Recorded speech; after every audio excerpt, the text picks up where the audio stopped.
Hi, my name is Tina Moore, and I'm with the Cleveland County Community Foundation. And today I'm going to be reading pages 67 through 78. Lucky. I've heard the Jambo's story many times, Stella says. Humans found it odd that the huge silverback didn't kill the boy. Why, I wonder, was that so surprising? The boy was young, scared, alone. He was, after all, just another great ape. Bob nudges me with his cold nose. Ivan, he says, why aren't you and Stella in a zoo? I looked at Stella and she looked at me. She smiles sadly with her eyes, just a little, the way only elephants can do. Just lucky, I guess, she says. The new neighbor arrives after the 4 o'clock show. When the truck comes lumbering toward the parking lot, Bob scampers over to inform us. Bob always knows what's happening. He's a useful friend to have, especially when you can't leave your domain. With a groan, Mac lifts the sliding metal door to the food court and the place where deliveries are made. A big white truck is backing up to the door, belching smoke. When the driver opens the truck, I know that Stella is right. A baby elephant is inside. I see her trunk pointing out from the blackness. I'm glad for Stella, but when I glance at her, I see that she is not glad at all. Stand back, everyone, yells Mac. We've got a new arrival. This is Ruby, folks. 600 pounds of fun to save our sorry butts. This gal is going to sell us some tickets. Mac and 2 men climb into the black cave of the truck. We hear a noise, scuffling, a word Mac uses when he's angry.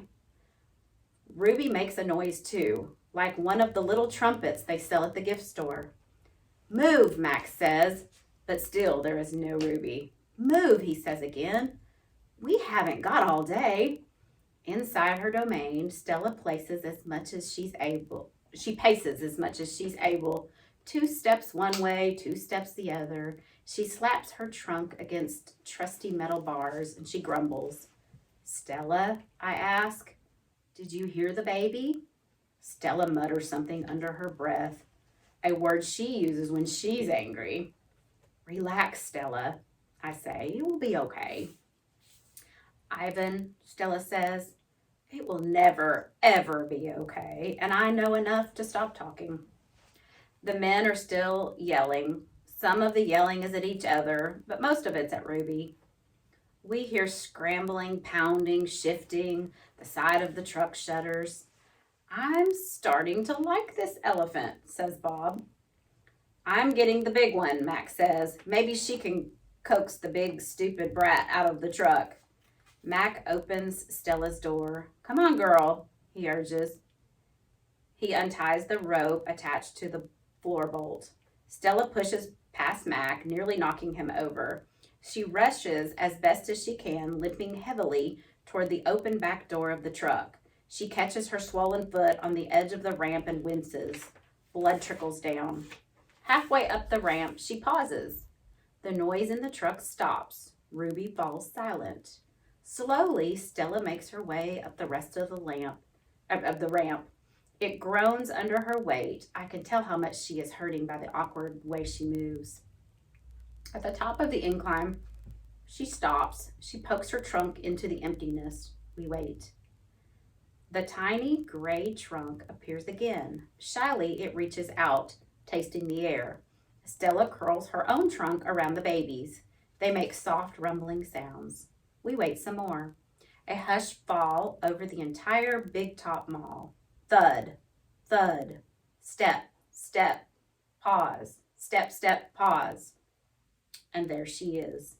So small she can fit underneath Stella with room to spare. Her skin sags and she sways unsteadily as she makes her way down the ramp. Not the greatest specimen, Max says, but I got her cheap from this bankrupt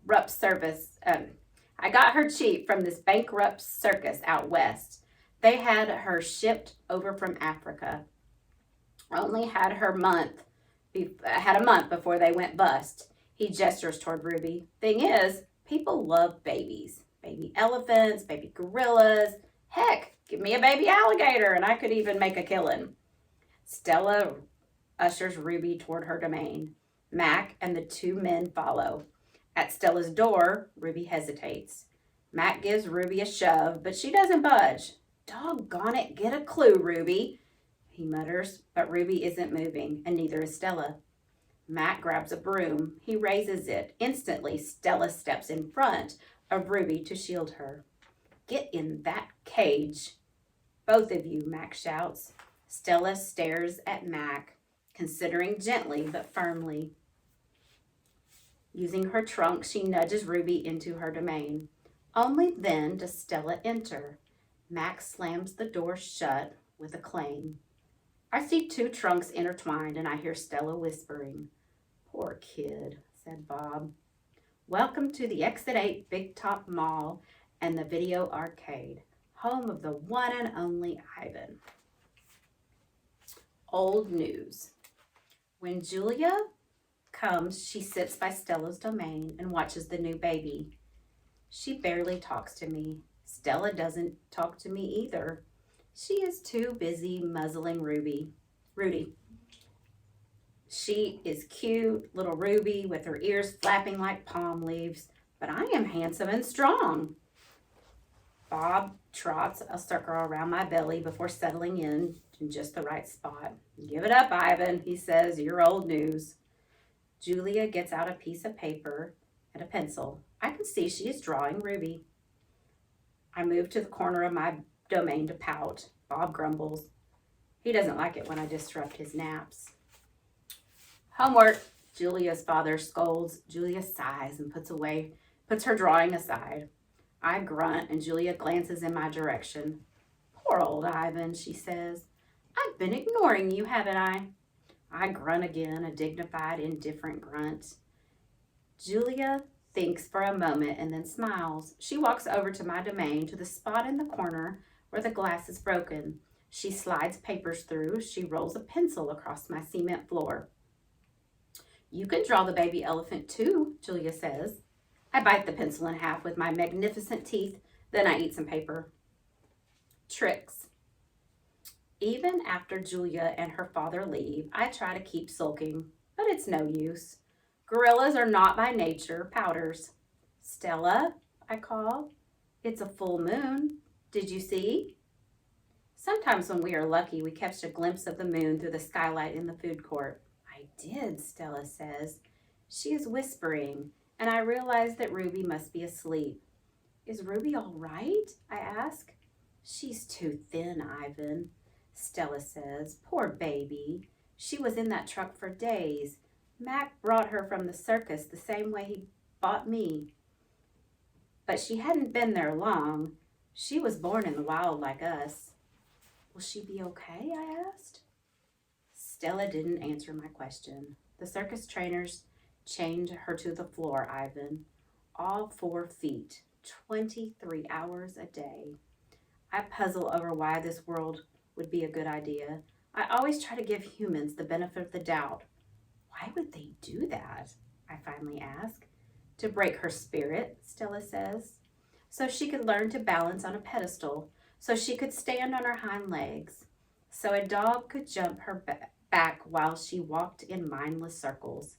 I hear her tired voice and think of all the tricks Stella has learned.